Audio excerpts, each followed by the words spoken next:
میرے آقا نے ذاکر کی ایک تعریف فرمائی ہے اہل قرآن۔ حضور نے فرمایا جو قرآن سے نسبت رکھتے ہوں، قرآن کو جانتے ہوں، قرآن کے حلال کو حلال سمجھتے ہوں، حرام کو حرام سمجھتے ہوں اور اس پر عمل کرتے ہوں، یہ اہل قرآن ہیں اور یہ اہل اللہ ہیں، یہ اللہ والے ہیں، اللہ کی جماعت ہے۔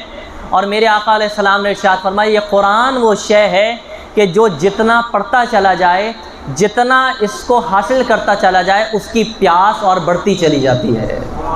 یہ قرآن کا علم ہے، قرآن کا فیضان ہے۔ تو وہ پیاس کیسے بڑھے گی؟ مطلب شوق بڑھے گا۔ شوق کس کا بڑھے گا؟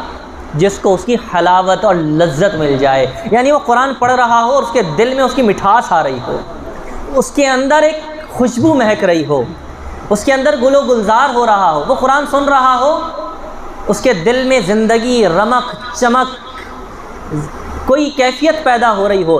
جب یہ لذت و حلاوت عطا ہوگی تو پھر یہ وہ آدمی ہوگا کہ جتنا ملتا جائے گا شوق بڑھتا چلا جائے گا۔ اگر ہمیں طلب نہیں ہے تو اس کا مطلب ہے ہمیں اس کی حلاوت ملی نہیں ہے، ہمیں اس کی لذت ملی نہیں ہے، ہمیں اس کا ذائقہ ملا نہیں ہے۔